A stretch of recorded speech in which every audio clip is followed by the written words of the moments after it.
अस्सलाम वालेकुम। ये हमारा 6th लेक्चर है मॉलिक्यूलर बेस ऑफ इनहेरिटेंस के ऊपर। आज के इस लेक्चर में हम डिस्कस करेंगे उस एक्सपेरिमेंट के बारे में जो प्रूव करता है डीएनए ही जेनेटिक मटेरियल होता है, प्रोटीन जो होता है जेनेटिक मटेरियल नहीं होता। इससे पहले के लेक्चर में हमने डिस्कस किया था biochemical natures of transforming experiment. जो ट्रांसफॉर्मिंग प्रिंसिपल या एक्सपेरिमेंट के दौरान जो मॉलिक्यूल्स एस से आर में जो कन्वर्ट ट्रेवल करते हैं, ट्रांसपोर्ट होते हैं, उसका बायोकेमिकल नेचर कैसा है।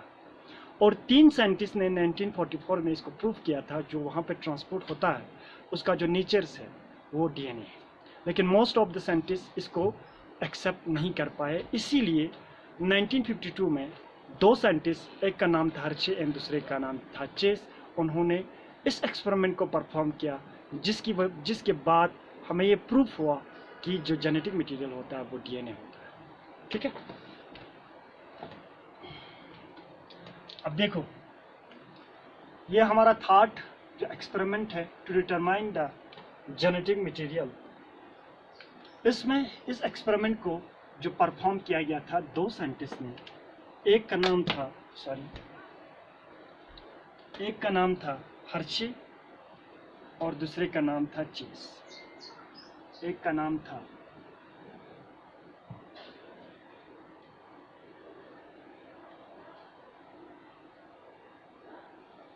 Hershey and chess. उन्होंने ये एक्सपेरिमेंट किया था 1952 में। उन्होंने देखा एक जो वायरस जो बैक्टीरिया के ऊपर डिजीज कॉज करते हैं, जब वो देखो at the time of causing disease in the bacteria the virus first attach होता है किसके साथ, सरफेस ऑफ द बैक्टीरिया के साथ with the help of these tail like fibres. इसके बाद ये कुछ मटेरियल को जो है इंजेक्ट कर देते हैं इसके अंदर। इंजेक्ट करने के बाद इस वायरस का जो मशीनरीज है, प्रोटीन सिंथेसिस का या जो ट्रांसक्रिप्शन का जो मशीनरीज है, वो इस डीएनए को अपने डीएनए की तरह, अपनी जेनेटिक मटेरियल की तरह ट्रीट करते हैं, जिसके बाद यहाँ पे बहुत सारे बैक्टीरियल पार्टिकल्स बनते हैं और फाइनली ये जो बैक्टीरिया है इस वायरस की वजह से लाइसिस कर जाते हैं। ठीक है, इसको उन्होंने देखा और इसके बाद उन्होंने इसी के ऊपर स्टडी करना स्टार्ट किया। ठीक है, अब देखो सबसे पहले ये क्या है, बैक्टीरिया है। ये क्या है, हमारा बैक्टीरिया है। ये हमारा बैक्टीरिया है, ये हमारा वायरस है। जो वायरस बैक्टीरिया के ऊपर इन्फेक्शन या डिजीज कॉज करते हैं, उसी वायरस को हम क्या कहते हैं, बैक्टीरियोफेज। बैक्टीरियोफेजिस या बैक्टीरियोफाज, जो भी आप कहना चाहे कह सकते हो। बैक्टीरियोफेजिस उसका नाम दिया गया। What is mean by bacteriophages? Those virus which causes disease and infection in the virus is called bacteriophage. ठीक है, उन्होंने ये देखा और उन्होंने इसके ऊपर एक्सपेरिमेंट करना, स्टडी करना स्टार्ट किया। देखो सबसे पहले उन्होंने एक वायरस को लिया। ये जो उन्होंने जो वायरस लिया ये एक बैक्टीरियोफाज था, बैक्टीरियोफेज थे, जो किसके ऊपर डिजीज कॉज करते हैं, बैक्टीरिया के ऊपर। और ये इसका क्या था, एंड प्लेट, और इसके बीच में ये इसका क्या था, जेनेटिक मटेरियल। पर्टिकुलरली उन्होंने जो वायरस लिया या जो बैक्टीरियोफाज लिया, यहाँ पे जो उन्होंने बैक्टीरियोफाज सेलेक्ट किया था, बैक्टीरियोफेज जो उन्होंने सेलेक्ट किया था वो था T2 फेज। T2 जो फेज है वो क्या होता है, एक ऐसी वायरस जिसका जेनेटिक मटेरियल क्या होता है, डीएनए। इसका जेनेटिक मटेरियल क्या होता है, double stranded DNA act as a genetic material in case of T2 phage या इन केस ऑफ बैक्टीरियोफेज। ठीक है, अब देखो यहाँ पे क्या होता है, एक इस तरह से एक इस तरह से प्रोटीन्स होते हैं, स्पाइरल प्रोटीन, जो हेल्प करते हैं at the time of injection of these genetic material into the host. ठीक है, और ये देखो बाहर का जो इसका आउटरमोस्ट जो कवरिंग होता है इसको कहते हैं कैप्सिड। क्या कहते हैं, कैप्सिड। ये किसका बना होता है, प्रोटीन्स का बना होता है, एक पर्टिकुलर टाइप ऑफ प्रोटीन सब यूनिट का बना होता है जिसको हम कहते हैं कैप्सोमर प्रोटीन। लेकिन आप सैंपल याद रखो ये किसका बना होता है, प्रोटीन्स का। और जो इसका जो जेनेटिक मटेरियल होता है, ये जेनेटिक मटेरियल किसका बना होता है, डीएनए मॉलिक्यूल्स का, डीएनए। ठीक है, सिर्फ देखो अगर आप लोगों को किसी भी एग्जाम में स्ट्रक्चर ऑफ वायरस के बारे में पूछा जाए, वायरस बहुत सिंपल होता है। एक तो उसका आउटरमोस्ट प्रोटीन लेयर होता है और उसके अंदर उसका जेनेटिक मटेरियल, जैसे कि आप देख रहे हैं। और यहाँ पे इस तरह से जो फिंगर लाइक स्ट्रक्चर है, इसको कहते हैं टेल फाइबर्स, या हम सिंपली कहते हैं टाई। ये हेल्प करते हैं attachment with the host cell.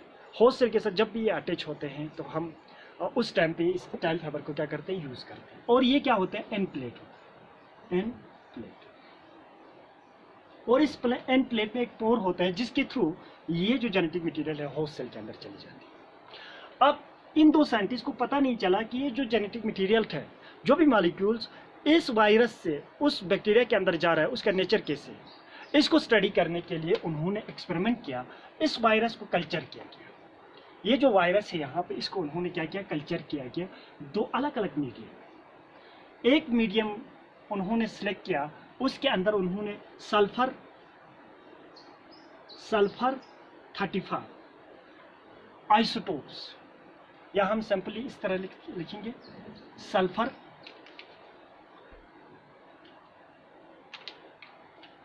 देखो sulphur 35 isotopes, radio active isotopes है, लाइट इमिट करते हैं। द टाइम ऑफ जब हम स्टडी करते हैं ये कहाँ पे प्रेजेंस है, हमें इसका लोकेशन पता करने के लिए हम इस तरह के रेडियो एक्टिव आइसोटोप्स को यूज करते हैं, सल्फर 35। और दूसरा मीडियम उन्होंने सेलेक्ट किया P32, ये भी क्या है, रेडियो एक्टिव आइसोटोप्स है। आप लोगों को पता होगा सल्फर कंपोजिशन है, सल्फर किस में प्रेजेंस होता है, प्रोटीन्स में कि डीएनए में। सल्फर जो होता है प्रोटीन्स में प्रेजेंस होता है। पार्टिकुलरली जो सल्फर होता है, सल्फर जो होता है दो प्रोटीन्स में प्रेजेंस होता है। एक तो देखो, एक तो होता है सिस्टीन, एक होता है सिस्टीन में, एंड दूसरा होता है मिथ्योनीन। यहाँ पे मैं एक देखो इंपॉर्टेंट बात बोलता हूँ आप लोगों को, ये किसी भी कॉम्पिटिटिव एग्जाम में आप लोगों को पूछ सकते हैं। जो डाइसल्फेट बॉन्ड होता है वो बहुत स्ट्रांग होता है, और डाइसल्फेट बॉन्ड्स जो सल्फर मिथ्योनीन में प्रेजेंस है, ये डाइसल्फेट बॉन्ड में पार्टिसिपेट नहीं करते हैं, सल्फर बॉन्ड फॉर्मेशन में ये पार्टिसिपेट नहीं करते हैं। क्यों? क्योंकि इसका जो सल्फर होता है इंटरनली लोकेटेड होता है और वो सैचुरेटेड फॉर्म में होता है, उसमें बॉन्डिंग कैपेबिलिटीज लॉस हुआ होती है, कोई भी मतलब लोन पेयर ऑफ इलेक्ट्रॉन नहीं होता है, जिसकी वजह से वो बॉन्ड छोड़। लेकिन जो सिस्टीन होता है, यहाँ पे जो सल्फर होता है टर्मिनल होता है, वहाँ पे lone pair of electron presence होता है, जो बॉन्ड फॉर्मेशंस में क्या करते हैं, पार्टिसिपेट करते हैं। आप लोगों को ये याद रखना है, सल्फर बॉन्ड्स, सल्फर प्रेजेंस होता है दो particular type of amino acid में, एक होता है सिस्टीन, दूसरा होता है मिथेनिन। लेकिन सल्फर बॉन्ड फॉर्मेशंस के लिए सिस्टीन में जो सल्फर प्रेजेंस होता है वो पार्टिसिपेट करता है, मिथेनिन में जो होता है वो पार्टिसिपेट नहीं करता है। रीजंस क्या है इसका पार्टिसिपेट नहीं करने का? ये इंटरनली लोकेटेड होते हैं, ये टर्मिनली लोकेटेड होते हैं, ये याद रखना है, ठीक है। इसी तरह से सल्फर क्या है, कम प्रोटीन्स में प्रेजेंस होता है। इसी तरह से फॉस्फेट किस में प्रेजेंस होता है, आप लोगों को मैंने पहले भी समझाया, फॉस्फेट जो होता है जेनेटिक मटेरियल में प्रेजेंस होता है, डीएनए एंड आरएनए में प्रेजेंस, डीएनए एंड आरएनए में प्रेजेंस, ठीक है। इन्होंने इस वायरस को ग्रो किया वो एक ऐसी मीडियम में, एक मीडियम में था सल्फर 35, दूसरे में था फॉस्फेट 35, ठीक है। अब कल्चर किया, कल्चर करने के बाद देखो, अब इसको मैं रेड कलर से बनाता हूँ इस तरह। ये क्या है, ये वो वायरस है, उस वायरस का ये कैप्सिड है, प्रोटीन्स पार्ट है। क्यों मैं इस कलर से बना रहा हूँ? क्योंकि देखो अपने सैंपल इस तरह से शो करता हूँ, बाकी स्ट्रक्चर इस तरह से होता है, इसके अंदर क्या होते हैं, जेनेटिक मटेरियल। जो मैं ब्लैक कलर से बना रहा हूँ, इसका मतलब ये है कि रेडियो एक्टिव सबस्टेंस जो होता है इसके जेनेटिक मटेरियल में प्रेजेंस नहीं होता है। सल्फर जो प्रेजेंस होंगे, रेडियो एक्टिव जो सल्फर, वो कहाँ पे प्रेजेंस होंगे, इस कैप्सिड्स में, और इस कैप्सिड का मैंने कलर अलग कर दिया, ठीक है। इसी तरह से यहाँ पे जो वायरस डेवलप हुआ या ग्रो हुआ, ये था इस तरह, इसका कैप्सिड था जो मैं ब्लैक कलर से बना रहा हूँ। इसका मतलब क्या हो गया, रेडियो एक्टिव एक्टिविटी इसके कैप्सिड में नहीं है, लेकिन रेडियो एक्टिव एक्टिविटी इसके किस में है, इसके जेनेटिक मटेरियल, ठीक है। अब इन दोनों को इसने अलाउ किया कि ये इन्फेक्शन करे, किसके ऊपर, बैक्टीरिया के ऊपर। अब उन्होंने क्या सिलेक्ट किया, एक bacteria, particularly Hershey and Chase ने जो बैक्टीरिया सिलेक्ट किया था वो था ई कोलाई। ई कोलाई को उन्होंने सिलेक्ट किया। सबसे पहले मैं इसको शो करता हूँ, ठीक है। इसका देखो ये क्या है, आउटरमोस्ट कैप्सिड है, अब मैं सैंपल इस तरह से बनाता हूँ और ये इसका क्या है, जेनेटिक मटीरियल। बाकी ये सब एज इट इज है, मैं यहाँ पे शो नहीं कर रहा, ठीक है। अब देखो दूसरा जो उसने वायरस लिया उसका कैप्सिड था, ठीक है, और इसके अंदर ये क्या था, इसका जेनेटिक मटीरियल। अब उसने अलाउ किया, यहाँ पे उसने रखा बैक्टीरियाज को, ये एक बैक्टीरिया है, ये दूसरा बैक्टीरिया, अलग अलग कल्चर मीडियम में ये एक्सपेरिमेंट को क्या कर रहा है, परफॉर्म कर रहा है, कंडक्ट कर रहा है। उसके बाद उसने इसको क्या लिया, टेस्ट ट्यूब में लिया। किस में लिया, टेस्ट ट्यूब्स में, ये एक टेस्ट ट्यूब में लिया, ये दूसरे टेस्ट ट्यूब। अब देखो इसमें क्या होता है, ये क्या है, हमारा बैक्टीरिया है, ये हमारा बैक्टीरिया है, ये हमारा क्या है, वायरस T2 फेजिस, जिसको हम बैक्टीरियो फेजिस के नाम से भी जानते हैं।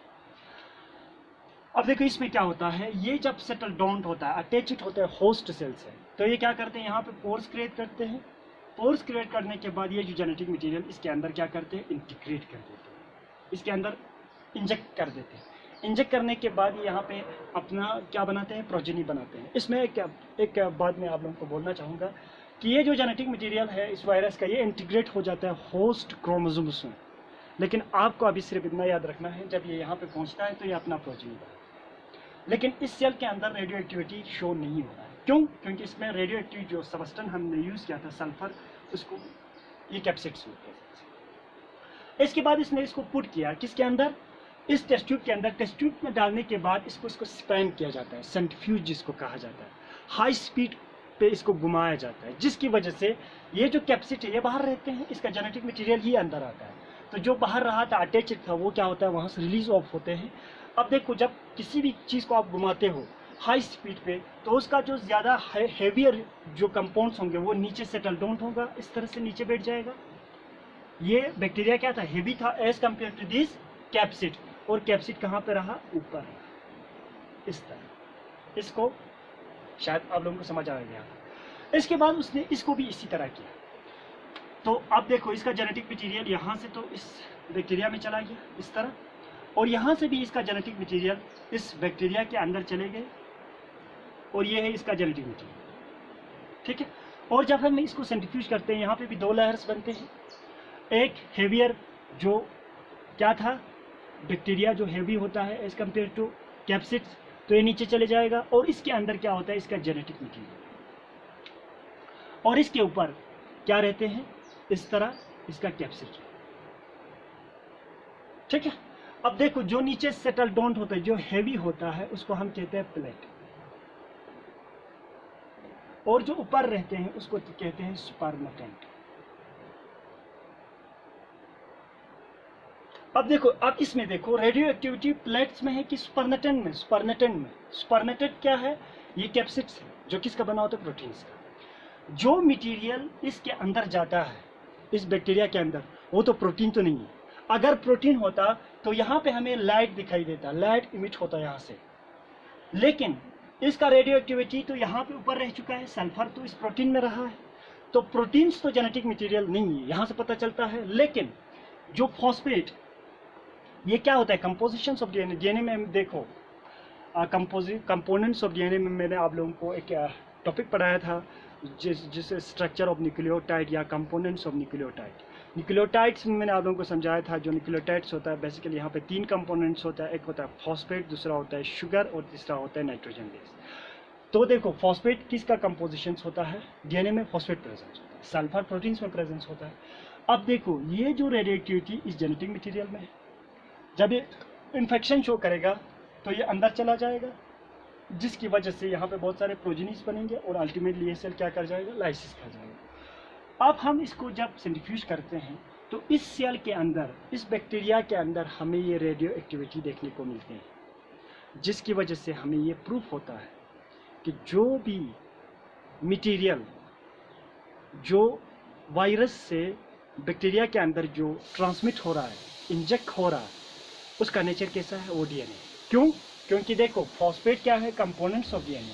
अब हम इसमें जब कल्चर कर रहे हैं तो यहाँ से इनऑर्गेनिक फॉस्फेट को यूज़ करेगा for the synthesis of more nucleotide base, nucleotide chain, और इसकी वजह से ये डीएनए मॉलिक्यूल्स में चला गया। अब यही रेडियो एक्टिव डीएनए मॉलिक्यूल जो होता है इस सेल के अंदर क्या हो रहा है, ट्रांसमिट हो रहा है।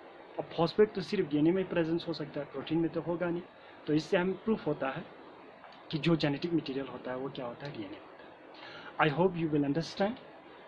ठीक है, नेक्स्ट लेक्चर में हम डिस्कस करेंगे properties of genetic material. Thank you very much.